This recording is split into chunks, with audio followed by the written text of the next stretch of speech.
Bueno, buenos días. Estamos comenzando nuestro IP Time de los viernes. Bienvenida la expositora Daniela Rojas. Tenemos al moderador Gilberto Martínez. Gilberto, adelante. Tienes la palabra y vamos a escuchar con mucho interés. Muchas gracias, Beatriz, por la presentación. Bueno, pues primero que nada, darles las gracias por esta invitación a Dani y a mí para entrar aquí con ustedes en IP Time. Y pues bueno, ahora estaremos en una charla muy interesante sobre el caso de Booking.com. Entonces, antes de comenzar, les quiero decir a todos los asistentes, dar las gracias por estar aquí. Y cuando tengan alguna pregunta o dudas, si la pueden ahí escribir en el chat y yo les estaré dando el espacio para que puedan hacerle la pregunta a nuestra expositora. Entonces, bueno, iniciamos. Vamos a presentar primero a Daniela. Dani, como todos la conocemos. Ella es una abogada venezolana, egresada de la Universidad Católica Andrés Bello, y cuenta con posgrados en materia de propiedad industrial e intelectual, el primero por la Universidad de Alicante en España, y otro de la Escuela Benjamín Cardoso School of Law en Nueva York. Actualmente Dani se desempeña como un Foreign Legal Consultant en la firma Parkey Barber en Texas, y después de haber sido la cabeza del equipo de marcas en la firma Herbo Hawking en California por más de 5 años. Durante los años que Dani pasó en España, trabajó para la firma Bardelle Payenberg y se desempeñó como pasante en IPR Helpdesk, que es un proyecto de la Comunidad Europea. Adicionalmente, estudió en la Academia de la WIPO en Ginebra y realizó un curso de propiedad industrial en la Oficina de Patentes y Marcas en Japón, becada por la ETH de Suiza. A su regreso a su natal país, Venezuela, ella se desempeñó como abogada senior en la firma Antequera por más de 4 años, para luego regresar a Estados Unidos como un International IP Specialist de la empresa Payless Source. Pues sin más, hacemos una presentación y Dani, te damos la palabra para que nos comentes de este caso tan interesante. Hola, gracias Gil. Bueno, buenos días a todos. Creo que estamos todavía en horario de mañana la mayoría de nosotros.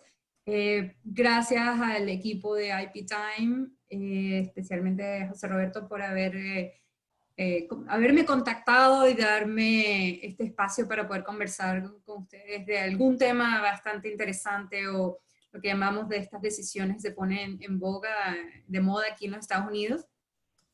Y he estado siguiendo la iniciativa de ustedes y de verdad bien interesante, porque todas las semanas como que conversamos de algo que nos deja a todos un poquito y aprendemos. Así que muchísimas gracias. Gracias a Gil por la oportunidad también de moderar hoy, esta mañana, el panel. Y bueno, como ya he visto que el formato es un poco de que somos todos colegas, amigos acá, yo voy a hacer un poco la presentación y después podemos conversar, habrán preguntas y eso. Más allá de lo que es la decisión de la Corte Suprema, además ya verán que una de mis ídolas es quien redacta la decisión. Voy a hablar un poco de lo que fue el procedimiento, o sea, cómo llegamos a esta decisión que de hace 2 meses, que ha dado tanto de qué hablar. Yo voy a compartir unos slides que preparé. Déjenme saber si los pueden ver en sus pantallas. ¿Sí? ¿Los ven? Perfecto. Entonces, el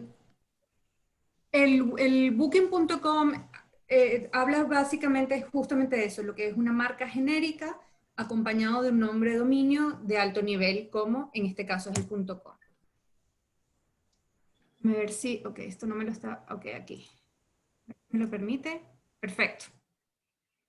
Entonces, la decisión de la Corte Suprema de Justicia fue emitida el día 30 de junio del 2020.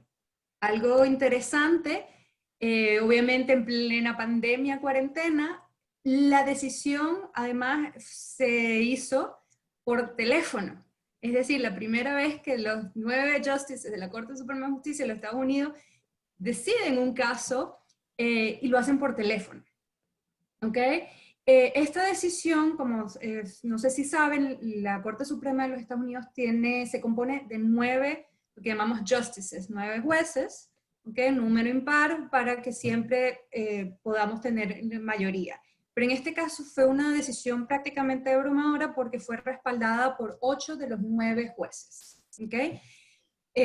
La decisión, cuando un caso llega a la Corte Suprema de los Estados Unidos, la decisión se basa en una pregunta. ¿Okay? Un juez de apelación, una de las partes que en un caso, le pide a la Corte Suprema que decida o aclare una pregunta, un tema en específico. ¿Okay? Entonces, en este caso, la Corte Suprema únicamente discutió lo que era la registrabilidad de un término genérico más un nombre de dominio de alto nivel, como puede ser el .com, .net, .org. ¿Okay? Eso es lo que se discute en este caso. Y la pregunta como tal que se le presenta bajo el recurso que se llama Certiorari en los Estados Unidos fue si la adición por una empresa en línea, ¿okay?, de un dominio genérico de nivel superior como el .com a una palabra o término genérico podía crear una marca comercial que fuese registrable. Esa fue la pregunta. ¿Ok? Ahora, ¿cómo llegamos a la Corte Suprema y esta pregunta? ¿De dónde sale esta pregunta? Entre el año 2011 y el 2012, la empresa Booking.com, y estoy segura de las personas todas que estamos conectados acá, conocemos quién es Booking.com, han utilizado sus servicios en línea, solicita varias marcas para la marca denominativa Booking.com y para 3 diseños de ellos, ¿ok? Las solicitudes se hacen en la clase 39 y la clase 43, y la clase 43 además establece que los servicios que ellos querían proteger eran servicios en línea para las reservas de hoteles y viajes. La USPTO, la Oficina de Marcas de Estados Unidos, rechaza el registro de Booking.com de las 4 solicitudes, ¿ok? Y además fueron varios examinadores. Lo que la gente no sabe muchas veces es que aunque una empresa haga varias solicitudes de la misma marca o marcas similares, no necesariamente son los mismos examinadores. Pero en este caso, los examinadores que vieron las 4 solicitudes rechazan. La negativa, ¿okay?, de la oficina se basa en que el término Booking.com, en general, era un término genérico y además descriptivos. Y además ellos se basan en lo que era la decisión de hoteles.com. La decisión de hotels.com fue una decisión del 4º Circuito Federal de los Estados Unidos, varios años antes, que estableció que el agregar un dominio de alto nivel simplemente demostraba que la marca, o que el término se usaba en el comercio en línea, ¿okay?, en la internet, pero no otorgaba distintividad para crear una marca. ¿Okay? Entonces rechazan eso, la Corte. Basándose en esto y además en lo que era la definición de Booking en los diccionarios, los examinadores deciden rechazar los registros o las solicitudes de registro. 4 de esos rechazos de los examinadores, ¿ok?, terminan en conjunto ante la TTAB. La TTAB es la Junta de Apelaciones de la USPTO. Es una Junta de Apelaciones todavía a nivel administrativo. ¿Okay?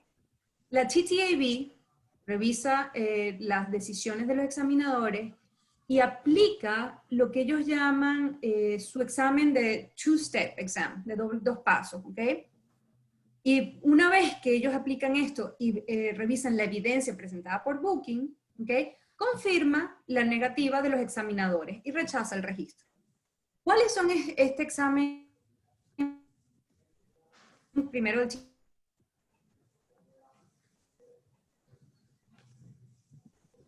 para determinar si un término si la palabra distingue el género de clase de los servicios o los productos, y además establece, disculpen que mi computador me dice que tengo unsustainable internet. Después dice, y la segunda era, ¿cuál era la percepción del consumidor? ¿El consumidor cree que la palabra y percibe esa palabra como genérico? ¿Sí o no? Entonces, la TTAB además revisa una encuesta que presenta Booking y la rechaza. ¿Por qué? Porque Booking se equivoca y presenta una encuesta en la que dice: nosotros somos totalmente reconocidos. A nosotros somos la página web de reservaciones online que más se utiliza, todo el mundo sabe. Y la TTAB, la Junta de Apelaciones, le dice, muy bien, ustedes son muy famosos, pero eso no me responde a mí si el consumidor los ve como marca o como en términos genéricos. Por lo tanto, concluye que se rechaza, pero además indica, aun y cuando, la marca no se entienda como genérico, no importa, porque es tan descriptivo el término que entonces, y no adquirió secondary meaning, o sea, no tiene distintividad, que si no se rechaza por un lado, se rechaza por el otro. Eso es a nivel de la oficina de marcas. ¿Qué sucede?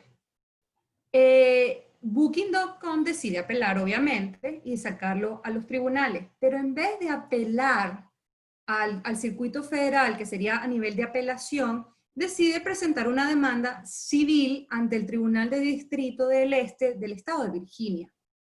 ¿Cuál fue la razón de que no apela, no sigue el procedimiento de apelación normal, sino que lo saca a un tribunal civil de Estado?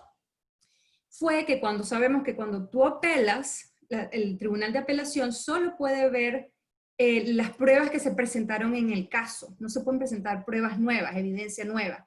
En cambio, si ellos sacaban este caso a un tribunal civil del Estado, se podían presentar nuevas pruebas. Y como ya se le había indicado la TTAB de la oficina, de que la encuesta de ellos no respondía a la pregunta del problema de genericidad, tenían que hacer algo nuevo y presentar nueva evidencia. Por tanto, se presenta esto ante el Tribunal del Estado de Virginia, del Distrito Este del Estado de Virginia, y Booking presenta una nueva encuesta, y lo que se llama una encuesta teflón. Y esa encuesta les indica que aproximadamente el 75% de todos los encuestados, que tuvieron en los miles de personas, identifican a Booking.com como marca, no como término genérico. Ahora, se preguntarán qué es una encuesta teflón. Una encuesta teflón es un tipo específico de encuesta, que se hace aquí en los Estados Unidos, que educa a los consumidores qué es un término genérico y qué es una marca y cuál es la diferencia. Y después hacen varias preguntas presentando varias marcas diciendo, ¿ustedes consideran estas marcas o estas palabras que es una marca o es un término genérico? Y cuando presentaron varias, incluyendo Booking.com, casi el 75% de las personas indicó, no, Booking.com para mí entonces es una marca, es un indicador de origen de los servicios que yo busco en línea. Entonces, por primera vez en años de pelea, el Tribunal de Virginia decide a favor de Booking.com. Gran win para Booking, ¿no? Y el juez del distrito indica que aun y cuando Booking, la palabra Booking, es genérico, basándose en lo que son las definiciones de los diccionarios, ¿okay? Al agregarle el .com, sí se puede crear un término general que indique, ¿okay?, una fuente de productos y servicios. Y por lo tanto rechaza lo que era la regla que la USPTO quiere establecer. ¿Qué pasa? La USPTO, que no está de acuerdo, porque ya viene peleando con Booking por años, apela esta decisión entonces ante un tribunal de apelación del cuarto distrito de los Estados Unidos, con la gran sorpresa que el juez de distrito también afirma lo que el Tribunal de Virginia estableció. El Tribunal de Apelación solamente se concentra en la pregunta que si el juez de distrito se había equivocado en su decisión o no. No entró a pensar ni a discutir nada más, sino erró el juez sí o no, y estableció que no, que estaba de acuerdo. ¿Qué pasa? Ya como vieron, salimos del USPTO a un tribunal de estado, a un tribunal federal, porque las cortes de circuito de distrito son federales, y entonces la USPTO sigue sin estar de acuerdo, y decide presentar la pregunta ante la Corte Suprema. La Corte Suprema acepta tomar la pregunta, ¿okay?, el recurso de certiorari, y esta persona que todos vemos aquí, Ruth Bader Ginsburg, es la justice que redacta, ¿okay?, la opinión que fue apoyada por 8, o sea, incluyéndola a ella, de los jueces. Entonces, esta es la decisión que ya más o menos les expliqué un poco todo lo que fue el back and forth inicial. Ahora vamos a ver qué dice la Corte y qué establece en su decisión.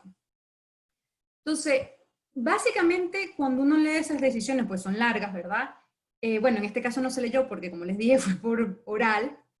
El corazón básico de la decisión dice que debido a que Booking.com, ¿okay?, no es un nombre genérico considerado por los consumidores, por el público como tal, por lo tanto no es genérico. ¿Okay? O sea, ¿qué es lo que dice? Que básicamente es el público, el consumidor, el que va a decidir, ¿okay?, si algo va a ser genérico o no. Entonces, la Corte se basó en cómo los consumidores veían este booking, sobre todo dándole mucha fuerza a lo que fue esta encuesta de Teflon que presenta Booking, que no se la presenta al USPTO, sino se la presenta a la Corte de Distrito, en la cual decía que el 74.8% de todos los encuestados sí veían Booking.com como una marca. ¿Por qué? Porque realmente la gente no dice, ah, mira, déjame Booking.com un hotel porque nos vamos de vacaciones. ¿Okay? Entonces sí lo veían específicamente como una marca. Adicionalmente, la Corte establece que lo que quería hacer la USPTO era establecer una regla per se, absoluta, de que los términos o palabras genéricas más el nombre de dominio de alto nivel son irregistrables. ¿Okay? Y la Corte determina que es eso, o esa regla per se que quiere establecer la USPTO, conflictúa, está en contra de lo que es el espíritu del Lanham Act. Lanham Act, para los que saben, es la ley de marca de los Estados Unidos. Esta ley de marca de los Estados Unidos establece que la importancia principal de una marca registrada para el público pertinente será la prueba que determina si la marca puede ser registrada o no. ¿Okay? Sobre todo un nombre genérico. Si el público consumidor pertinente de ese producto, de ese servicio, lo ve como marca, perfecto, entonces tiene el sentido de utilizarse como marca. Entonces, si esto lo establece la ley, ¿okay?, la ley base de marca de los Estados Unidos, la USPTO no puede crear una regla per se que conflictúe o vaya en contra al espíritu de la ley de Lanham Act. Por lo tanto, el tribunal, la Corte, concluye en la decisión, dice, es que el principio fundamental de la ley de Lanham Act es totalmente incompatible con lo que quiere hacer la USPTO de crear esta regla inflexible de irregistrabilidad de términos genéricos. Ahora, como les dije, de los 9 justices que tiene la Corte Suprema, 8 solamente apoyaron la decisión y hubo uno que tuvo lo que llaman el dissenting opinion, una opinión en contra, y fue del juez Stephen Breyer. ¿Okay? Stephen Breyer no está de acuerdo con lo que decidió la Corte y él basa su decisión en lo que ya la Corte había decidido 60 años más o menos antes en el caso de Goodyear. El caso de Goodyear, también decisión de la Corte Suprema, era Goodyear India Rubber Glove and Company contra Goodyear Rubber Company. En ese momento el tribunal estableció y sostuvo, ¿okay?, que agregarle a un término genérico o una marca un indicador comercial, como lo puede ser co, de company, la palabra empresa, el inc de incorporated, no a un término genérico, no lo transforma esa palabra en una marca. ¿Por qué? Porque en ese caso puedes tener varias empresas que se llamen igual, con el co o el inc o el término empresa, y se registren en estados distintos y puedan coexistir. ¿Okay? Pero el Stephen Breyer, el que va en contra de la decisión de la Corte, se basa en esto y trató de hacer una analogía al caso. ¿Okay? Además, Breyer indica que si la USPTO otorga a propietarios de marca el registro de términos genéricos con un dominio de alto nivel genérico, se crearía un monopolio para términos que son fáciles de recordar y de uso generalizado del público. Entonces le decían, no podemos otorgar monopolio de estos términos, ¿okay? Hay que promover la libre competencia y estos registros más bien las inhibiría. Además, Breyer indicó, que esto para los que litigan en los Estados Unidos les gustó, que el hecho de que los consumidores encuestados puedan crear una asociación de un término genérico y una fuente en particular, ¿ok?, no transforma en sí, esa percepción no transforma en sí la naturaleza de un término genérico. Entonces, esto es más blanco y negro que lo que decide la Corte, ¿no? Adicionalmente, de la decisión de los 8 jueces a favor de Booking, hubo una opinión concurrente, que es como separada, pero bajo el mismo lineamiento de la juez Sotomayor.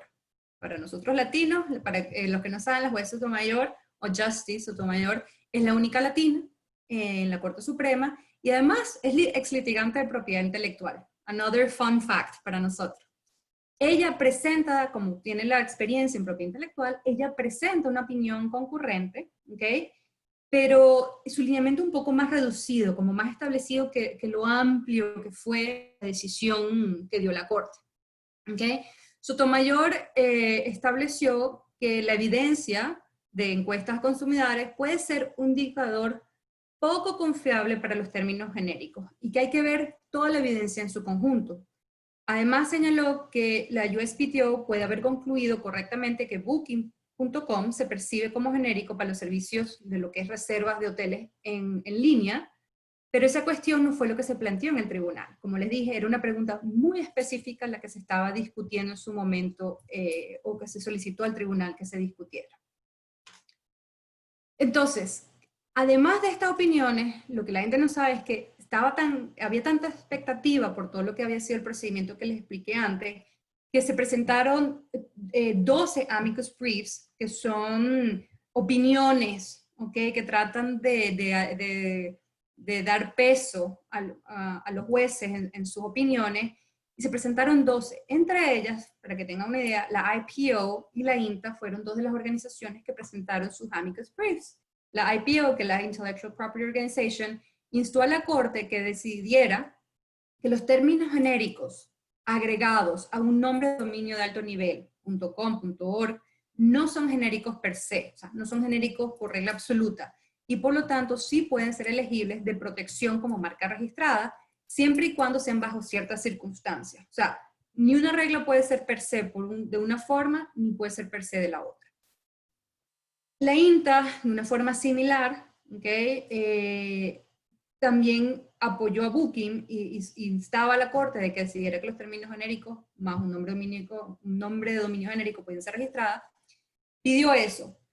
Y estableció que debido a que es tan difícil trazar una línea divisoria en lo que son las marcas genéricas y descriptivas, la imposición de una regla per se absoluta evitaría que se tenga en cuenta lo que es la percepción del consumidor durante la evaluación. Y como les expliqué, la percepción del consumidor es lo que dice la ley de marcas, el ANAMAC, que hay que tener en cuenta para determinar si algo es registrable.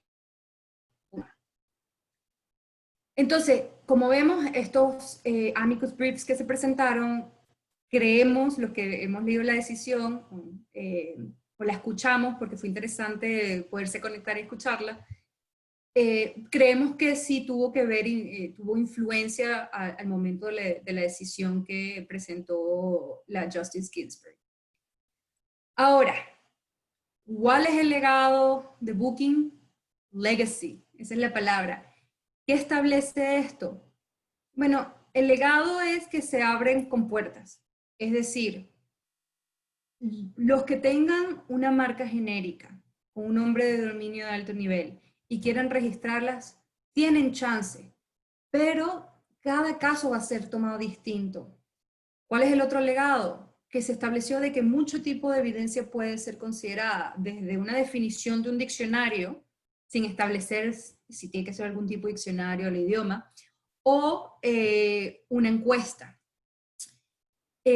Nuevamente, como la Corte solo se dirigió a la pregunta específica de Booking, si Booking más el .com podrían ser registrables o no, no entró a discutir ni a presentar guidelines de cómo llegar a una conclusión a futuro si los términos genéricos con los dominios genéricos cómo pueden ser registrables o no. Entonces, creemos, los que aquí en Estados Unidos litigan casos de marca, de que el legado realmente va a ser establecido a futuro. Los jueces de distrito o incluso los examinadores del USPTO lo que los digan cuál va a ser ese legado, y son los que van poco a poco, caso por caso, a establecer los guidelines a seguir. Por ejemplo, cuando uno habla con los que litigan, tienen más preguntas. Bueno, ¿cuál va a ser la evidencia? ¿Cómo se va a tomar? ¿Qué evidencia, qué prueba de uso o prueba de percepción del consumidor va a tener mayor peso que la otra?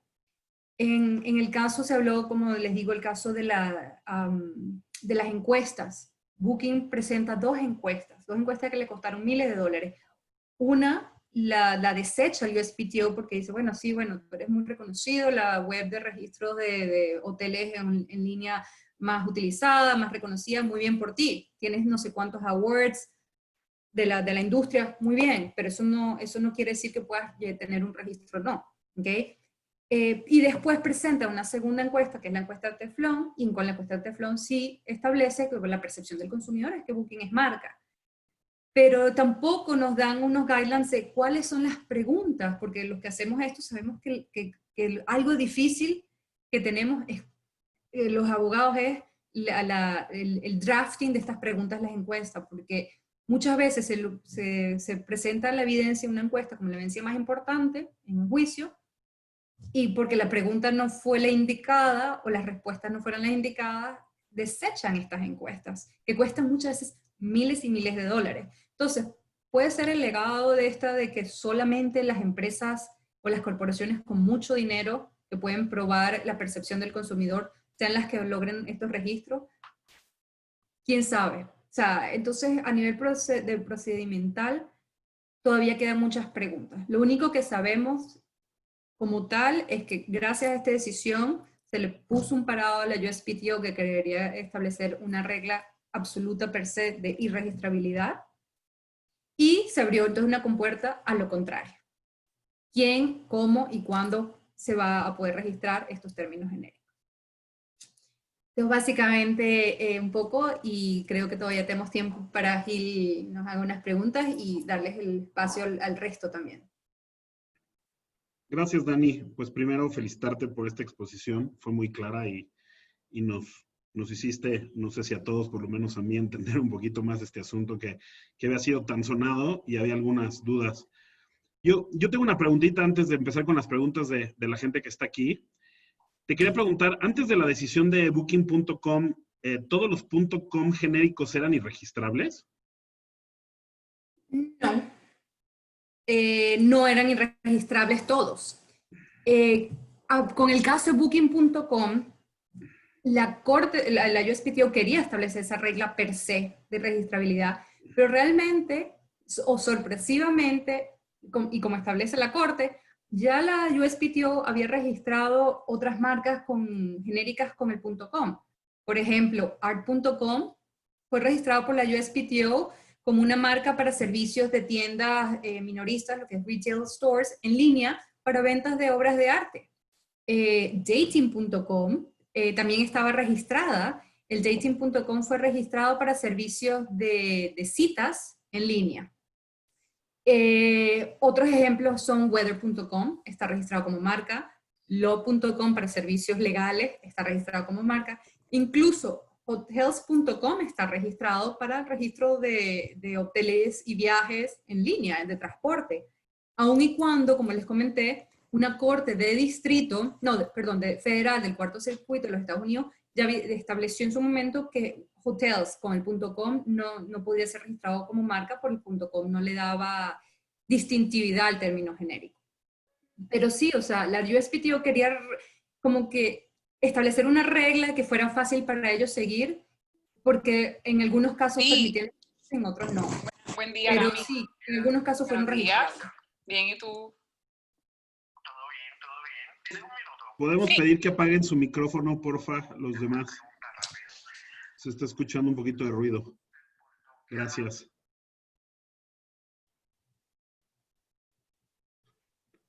Perdón, Dani. No te preocupes. Eso nos pasa a todos, se nos olvida poner en mute. Fabricio Modica tenía una pregunta para ti que te la quiere hacer. A ver, Fabricio, adelante.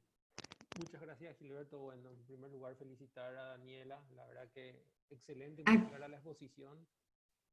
Tengo dos preguntas. La primera... Fabrizio, creo que no te escuchamos. No.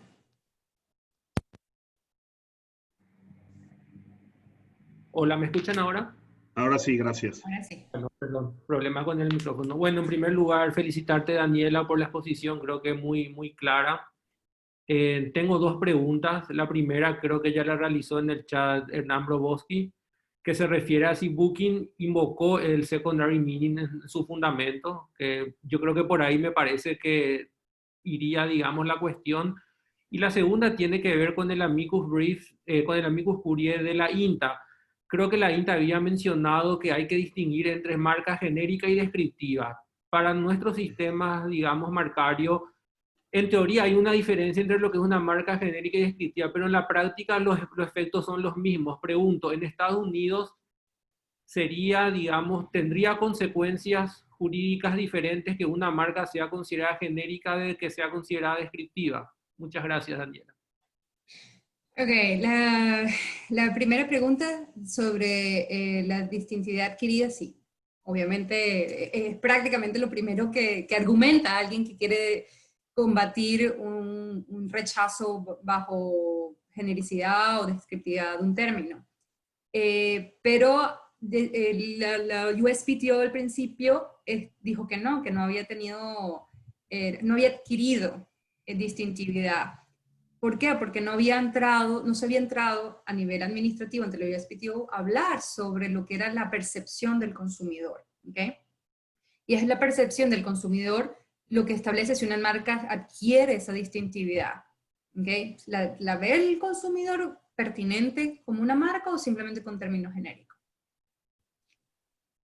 Lo de la distintividad adquirida, el secondary meaning, la Corte no entra a discutir sobre eso, porque acuérdate lo que yo les expliqué, de que a la Corte se le hace una pregunta, y la Corte decide sobre esa pregunta, y no se extiende. Y muchas veces no se extiende porque entonces estaría legislando sobre 1000 cosas a la vez. ¿Ok? Pero en el caso de la USPTO, que es la que toma la decisión básicamente, la rechazó. La INTA, de los 12 amicus brief, yo leí 3, y la INTA y otra asociación que también habló de eso, de lo que era que había que distinguir entre marcas genéricas y marcas descriptivas. Sí, o sea, en Estados Unidos hay diferencia, lo que es un término que te describe una característica o cualidad de un producto o servicio, o te habla de la clase a la que pertenece ese producto y servicio. En términos prácticos, yo creo que es un poco como Latinoamérica, que bueno, son rechazos absolutos y prácticamente tienen como que en práctica lo mismo, ¿no? A nivel legal, yo creo que es más fácil combatir la descriptividad de un término que la genericidad. ¿Por qué? Porque cuando la descriptividad, aunque sea descriptivo algo, si yo lo uso mucho como marca, bueno, ya adquiere esa secondary meaning, ¿no? Pero yo creo que los términos genéricos, como hablan de la clase per se, yo creo que es más difícil establecer esa distintividad adquirida, ese secondary meaning.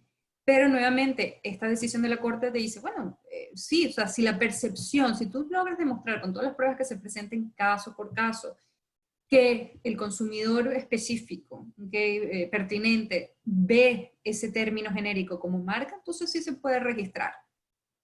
Es muy amplio, o sea, yo creo que el problema aquí va a ser que no tenemos unos guidelines bien específicos, y cuando se hablan de litigio, o incluso de los análisis que hacen los examinadores, acuérdate siempre que tenemos como que los guidelines. El guideline que te establece en comparación, son 6 steps. El guideline que te establece la USPTO de establecer si algo es genérico, no, es 2 steps. O sea, siempre hemos tenido como bien definidos los pasos, y nos dijeron, bueno, sí, los pasos se irán definiendo a futuro, lo único que te decimos es que si cabe la posibilidad, se abre la puerta al registro. No sé si respondí tu pregunta. Vale. Gracias. A ver, Dani, aquí tenemos otra pregunta de Federico Fischer, que nos pregunta: hola Daniela, muchas gracias por la clara exposición. Quería preguntar lo siguiente: ¿la SCOTUS fija algún criterio respecto al alcance del enforcement de la marca Booking.com? ¿Puede impedir usos del término Booking individualmente considerado? parecería que no. ¿Qué pasa respecto a otros GTLD o CCTLD, por ejemplo? Booking.com permite impedir registros o usos de Booking.edu o Booking.gov, etcétera.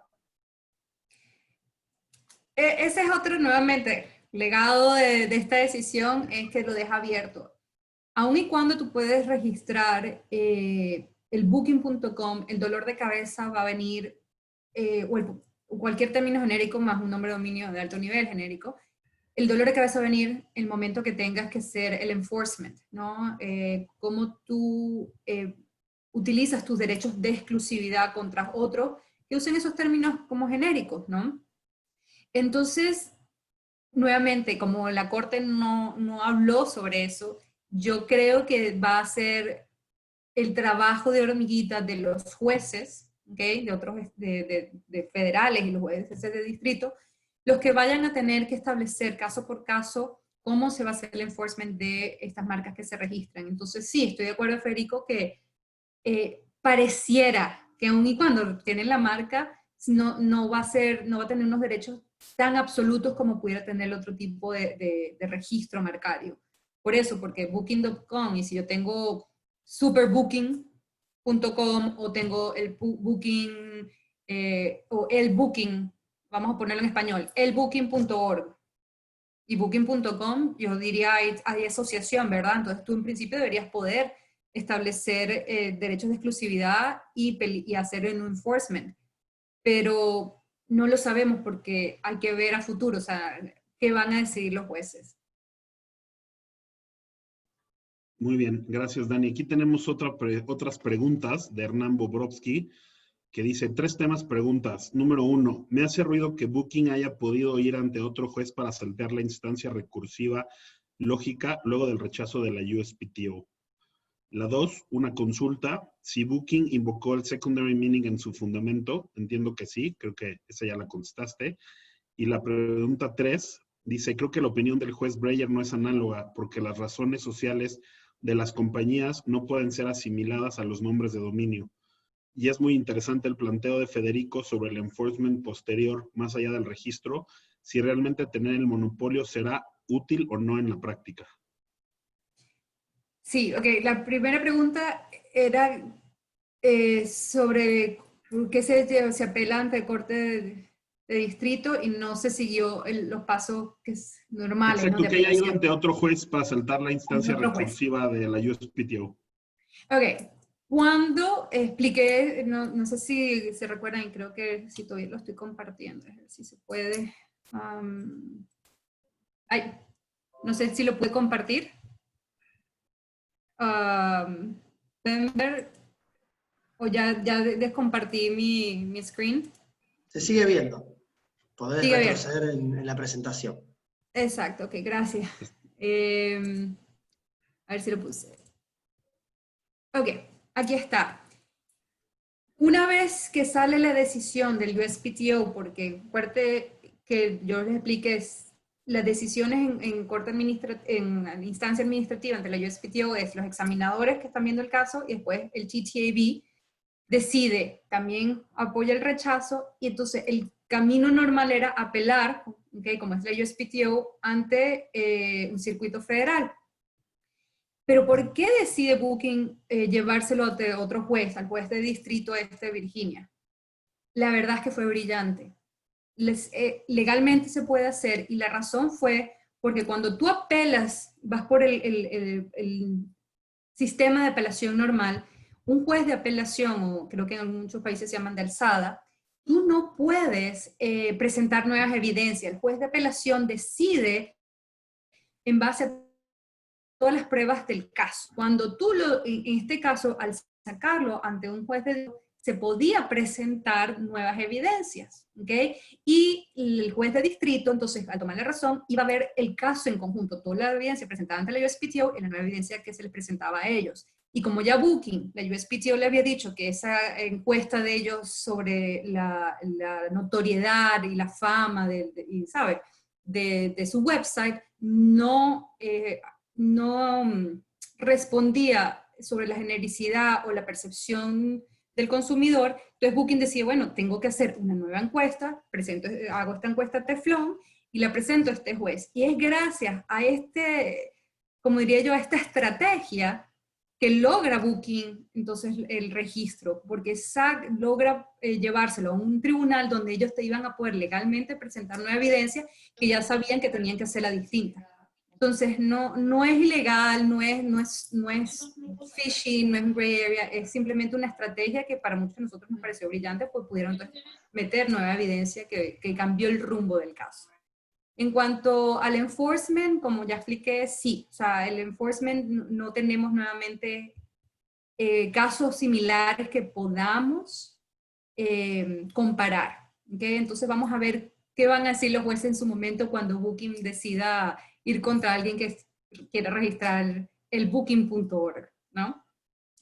Y lo otro es del juez Breyer, en su opinión de dissenting opinion, que quiso utilizar el caso de Goodyear como analogía. Estoy de acuerdo, es muy difícil utilizar el caso de analogía, y no solamente porque uno es en línea y el otro es para empresas, lo que son registros de nombres comerciales, ¿no? O términos comerciales, sino porque además hay una diferencia entre los dos casos, que es cuando el caso Goodyear, cuando tú hablas tú le pones un Inc. o un Corp a una marca, ¿ok? Puedes tener varias empresas con exactamente el mismo nombre que además se registran en diferentes estados, ¿ok? A diferencia de eso, cuando es en línea, un nombre de dominio solo lo puede tener una persona, tú no puedes, o un titular, tú no puedes tener dos titulares con nombres de dominios idénticos. Entonces, tú puedes tener el booking.com o happybooking.com o superbooking.com, pero nadie va a poder tener booking.com. Entonces, por eso es que aun cuando Breyer quiso hacer esta comparación, los otros 8 justices la rechazaron y es que dijeron, es que no puede hacerse la analogía porque un nombre de dominio es único a un titular. ¿Respondí bien, Hernán? Dani, Sí, aquí sí. tenemos otro, te quiere hacer una pregunta, José Roberto Herrera, me pidió la palabra. Perfecto. Cuenta, José. Muchas gracias, Dani, por la exposición. Muy completa, y la verdad yo no me había leído la exposición y aprendí con este tema. Mi pregunta es un poco diferente al caso en concreto, pero estoy seguro que me puedes dar luces en ese tema. Y es si en Estados Unidos tú has visto que se aplique la figura del precedente marcario. Es decir, que la oficina, tanto de marcas o incluso acá la Corte Suprema, tenga en cuenta decisiones previas para aplicar en un caso concreto. Sé que en Europa había un caso hace poquito que hablaron de eso, porque es que la experiencia o problemática que últimamente veo acá en Colombia en cuanto a la oficina de marcas es que no aplican, pues sí, que a veces uno le cita una marca, una situación de hecho completamente igual, ¿sí? De un término genérico, por ejemplo, y que uno está solicitando una marca también descriptiva, pero que con otro componente pues puede lograr distintividad, por ejemplo con el .com, pero, y le cita todos los ejemplos de los registros previos, pero la oficina llega y te dice, no, acá no existe pues no, acá nuestras decisiones son autónomas, caso por caso, acá no tenemos en cuenta decisiones previas, que esa es una de las críticas a veces que yo hago, y sé que pues no solamente es en Colombia, frente al sistema marcario, que a veces en las decisiones sí debería existir ciertos parámetros de precedentes.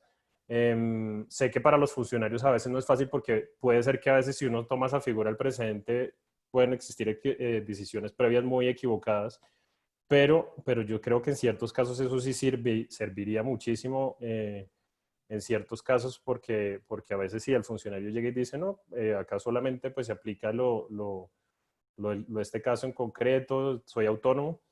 Entonces, no sé si en Booking, Booking.com pasó esto, o qué criterios me podrías dar de la práctica tuya de lo que has visto en Estados Unidos frente a ese tema. Bueno, en Estados Unidos, a diferencia, cuando Gil habló, yo he tenido la oportunidad de estudiar y trabajar en Europa, en Venezuela y en Estados Unidos. Y lo que te puedo decir es que el sistema de Estados Unidos, lo que llaman el common law, se diferencia mucho del sistema civil, basado en códigos civiles, es porque justamente las decisiones crean jurisprudencia. Entonces, cuando viene un juez a ver un caso, muchas veces se basan en casos precedentes, en la jurisprudencia, en las reglas, los guidelines que ha establecido la jurisprudencia anterior. En el caso de Booking.com, la USPTO cuando rechaza la marca, aun y cuando ya, como les dije, ellos ya habían registrado algunos dominios de términos genéricos con nombres de dominio genéricos, art.com, dating.com, weather.com, quisieron, o sea, yo creo que con Booking vieron de que, wow, se nos puede abrir una compuerta de situaciones tan distintas, de caso por caso, que trataron de establecer y crear una nueva ley inflexible, o no una ley, sino una norma inflexible, per se, lo que en Estados Unidos todo el tiempo cuando leen las cosas se habla de la regla per se, de que un término genérico que se le agregue un nombre de dominio genérico de alto nivel no puede ser registrable, punto. Y basaron, en ese caso, ellos hablaron de que se basaban en la decisión del Cuarto Circuito Federal de los Estados Unidos de Hotels.com, que decía lo mismo. Al agregar el .com al genérico no creaba distintividad como marca y por tanto se rechazaba. Entonces, ellos sí trataron de justificar su rechazo en una norma anterior. Nuevamente, Justice Breyer, en su opinión en contra, también trata de justificar en un caso precedente, que es el caso que les digo de Goodyear, de la Corte Suprema, aproximadamente 60, 61 años antes, establecía eso, que las razones sociales como Corp, Inc., empresa, no, agregado un término genérico, no podía ser registrable. Pero la decisión de Booking como tal, no, yo creo que no tiene precedente en el sentido de que ellos establecieron simplemente un rechazo de una norma absoluta que trató de imponer la USPTO con su decisión y la basó diciendo, oye, el espíritu de la ley de los Estados Unidos, la Lanham Act, dice que la marca es registrable siempre y cuando el consumidor la perciba así. Y es sobre todo es en base a la percepción del consumidor. Ustedes consumidores perciben un logo, una palabra como un identificador de origen, sí. Entonces, si ese es el caso, sí tiene chance de registrabilidad. Pero sí, o sea, volviendo en términos generales, en Estados Unidos los jueces por lo general se basan en casos anteriores, en precedentes, que son los que van estableciendo como que las leyes y los guidelines a seguir. Sí, perdona, acá en Colombia pues lo que tenemos y a nivel andino es obviamente las interpretaciones prejudiciales del Tribunal Andino de Justicia, que Marcas pues también ha dado unos parámetros, pero sí, es ese tema a nivel ya dentro de la oficina, pues que no, las decisiones de la oficina no son sentencias ni nada, sino son decisiones administrativas. Pero incluso yo a lo que voy es que ahí dentro de la misma USPTO, si has visto que tengan en cuenta esas decisiones previas para un caso en concreto, ¿sí? O si no lo hace, o si también siempre va a basar solamente en este caso y no va a tener en cuenta esas decisiones previas.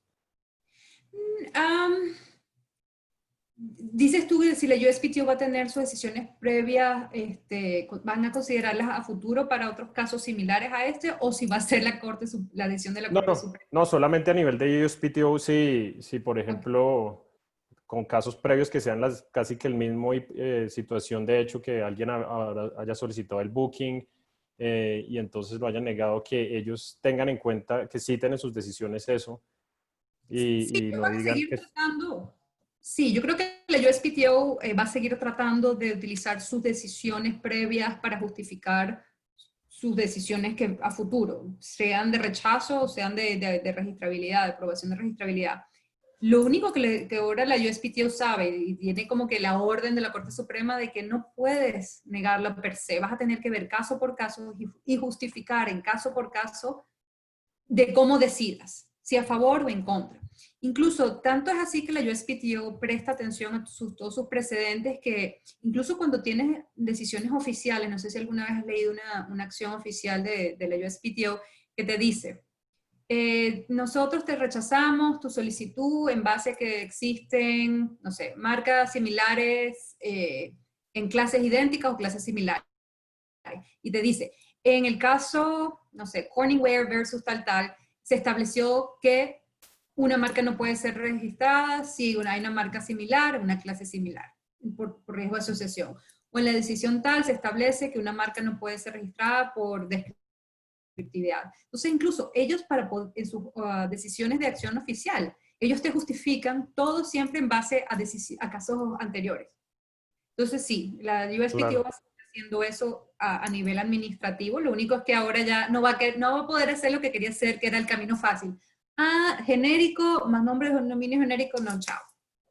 Ahora va a tener que decir, pero sí, esa en comparación, al menos en la práctica colombiana local, para mí esa sí es una ventaja grandísima porque me parece un modelo más justo que la misma oficina sí tenga en cuenta sus decisiones previas, independientemente que sean judiciales o las mismas decisiones administrativas, porque acá en Colombia sí esa es la práctica actual que te dicen, no, no tenemos en cuenta lo anterior y este es nuestro punto de vista.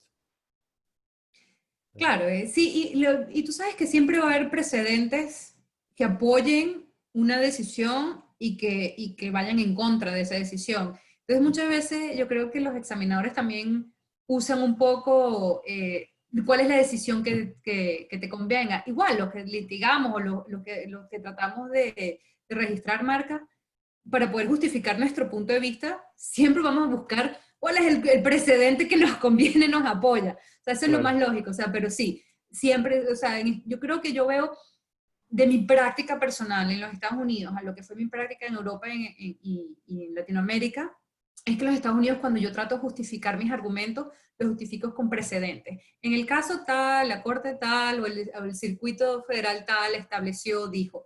En cambio, cuando yo hacía mis argumentos en Latinoamérica y Europa, los basaba en la ley. La ley establece, la ley dice, y después ponía si había un precedente que fuera muy importante. Pero en nuestros países, básicamente los tribunales y eso tienen que seguir lo que establece la ley, no lo que dijo mi compañero del tribunal del estado tal. Yo creo que eso para mí ha sido una de las diferencias más grandes en la práctica aquí en los Estados Unidos de lo que era mi práctica anterior. Muchas gracias. Muy bien, Dani. Pues ya estamos terminando. Tengo un comentario de Leonel Salazar que dice, muy buena exposición. El problema probatorio es crucial. Ahora la prueba de la distintividad adquirida o sobrevenida se asemeja a las pruebas de la notoriedad de los signos distintivos. Hay un tema para el juez en la apreciación y valoración de la prueba, el manejo de la prueba legal y la libre por los litigantes. Estoy de acuerdo. Y es lo que decía, ¿cuál va a ser el legado? El legado va a ser dejarle la oportunidad a los jueces de establecer cuáles van a ser las cargas probatorias, cuál va a ser las pruebas que van a tener más importancia que otra. Y una de las cosas que hemos hablado es cuál va a ser la carga probatoria de las encuestas, porque se habla mucho de las encuestas, pero ¿quién va? Además, si va a ser la encuesta lo más importante o no, porque sabemos que las encuestas con los costos tan elevados, muy pocos van a poder pagar esas super encuestas, ¿no? Entonces, sí, yo creo que esta decisión va a dejar puertas abiertas para eso, para que sean otros los que establezcan los guidelines sobre lo que son las cargas, pero definitivamente la carga probatoria para poder registrar un genérico más nombre de dominio genérico la va a llevar el titular. Y es una carga no solamente pesada, sino costosa. Yo creo que eso se resume. ¿Cuál es el legado? La alta carga probatoria para el titular, no, pesada y muy costosa. Muy bien, y por último me pidió la palabra Hernán Bobrovsky, Claro. que te quiere hacer un comentario de la genericidad o no del término booking. Bueno, en primer lugar agradecer, la verdad que un placer, una clase de Derecho comparado con los aportes de todos los colegas, espectacular, aparte de tu experiencia en todo el mundo, ¿no? Y distintas visiones. Quizás yo me perdí los primeros 5 minutos, no sé si se habló sobre la genericidad del término en sí. Yo puedo entender que el .com o cualquier extensión de dominio no agregue nada respecto a la palabra original, pero quizás me hubiera argumentado, si me hubiera tocado estar defendiendo la postura de que no era un término genérico, que el verbo en inglés es to book, y reservar se puede reservar cualquier cosa. Y booking sería como un sustantivo medio una deformación, como existe también o ha existido en Argentina la palabra restaurando para reservas en restaurante, y se ha vendido a The Fork, de TripAdvisor, y creo que uno puede reservar, no solamente un hotel, como puede reservar una mesa en un restaurante, si bien son servicios que también se encuentran los dos dentro de la misma clase 43, o podría reservar un automóvil de alquiler, etc. Entonces, por ahí quizás, no sé si hubo en el caso alguna argumentación en este sentido sobre el término y su generosidad en sí misma, independientemente de la cuestión si el dominio agrega o no agrega algo, que a mi criterio no agrega demasiado, y después sí habría que ir por toda la argumentación, ¿no?, del secondary meaning y una prueba, que naturalmente solamente va a estar reservado a los grandes, porque evidentemente tiene sentido dar esta protección únicamente cuando hay una expansión de uso en el mercado lo suficientemente amplia y que pueda ser probada para dar este monopolio que a priori perjudica de algún modo a la sociedad porque restringe la competencia. Entonces, me parece que sí está, y está bien que esté reservado cuando la marca ha adquirido una cierta notoriedad, ¿no? Independientemente de no mezclarlo con la cuestión de la marca notoria. Pero quería saber, o una pequeña reflexión sobre esto, si se llegó a discutir o no la palabra y su connotación semántica. Claro. Sí, efectivamente, Booking desde el día 1 trató de defender de que nadie dice, hoy voy a Booking.com, un hotel porque me voy de vacaciones. O sea, establecían que aun y cuando el término Booking significa reserva de hoteles, viajes, transporte, lo que sea, ¿ok? No es utilizado, que la connotación semántica no es genérica de clase. O sea, la clase no es Booking. Pero los examinadores del USPTO utilizaron estas definiciones para establecer que aun y cuando no se utilice como tal en el jergo de, hey, vamos a hacer booking.com tal cosa, sí era totalmente genérica, o sea, se podía entender como genérica. Eso fue a nivel su administrativo ante el USPTO, pero y el Booking, obviamente, en todos sus argumentos que hubo, su primera apelación, su segunda apelación, o sea, todo, siempre decía lo mismo, ¿okay? Lo que pasa es que nuevamente, una vez que entraron a hablar a nivel de tribunal, de juez, de que, oye, es la percepción del consumidor como marca, más allá de que sea el término genérico o no, ya se fue por ahí. Y la Corte Suprema tocó lo que era la definición de Booking, y si era genérico o no, pero como eso no era lo que ellos tenían que determinar, sino si era sobre la percepción del consumidor, entonces no se tocó mucho más. Pero sí se argumentó siempre desde un principio. Muchísimas gracias, muy claro todo. Pues muy bien, Dani. Creo que justo nos quedan 2 minutos, entonces agradecerte la exposición, la claridad en el tema y cómo nos ayudaste a entender esta decisión que ha sido tan controversial y tan sonora en todo el mundo. Gracias a todos los que participaron, a IP Time por el tiempo y la invitación, y pues aquí estaremos viéndonos los siguientes viernes en estas súper interesantes charlas. Sí. Bueno, gracias a todos. Veo que los tenía, como tenía la de share screen, los tenía en otra pantalla, por eso me veían, que veía de frente, veía de lado, y estoy viendo ahora de frente que hay un montón de comentarios que quizás no pude responder en su momento. Gracias por la oportunidad, y les digo a todos los que están aquí presentes o los que quizás lleguen a escuchar esto, porque entiendo por Beatriz que esto se va a grabar y después se va a subir a las redes, que el que quiera conversar más, que el que tenga interés o alguna otra pregunta, estoy a la orden. Siempre un Zoom con un cafecito o un vinito y una discusión legal siempre es bienvenida. Eso, Alan, un cafecito. Pero bueno, gracias y disfruten todo. Bueno, espectacular, creo que es de lo más claro y explicativo que hay en idioma español seguro de todo este tema Booking.com. Un saludo a todos, terminamos la reunión de hoy, seguimos con la agenda Happy Time de las próximas reuniones. Gracias, Daniela, súper Gilberto, espectacular moderación, fue un gusto tenerlos aquí. Que pasen muy bien, chau. Feliz viernes. Hasta luego. Bye.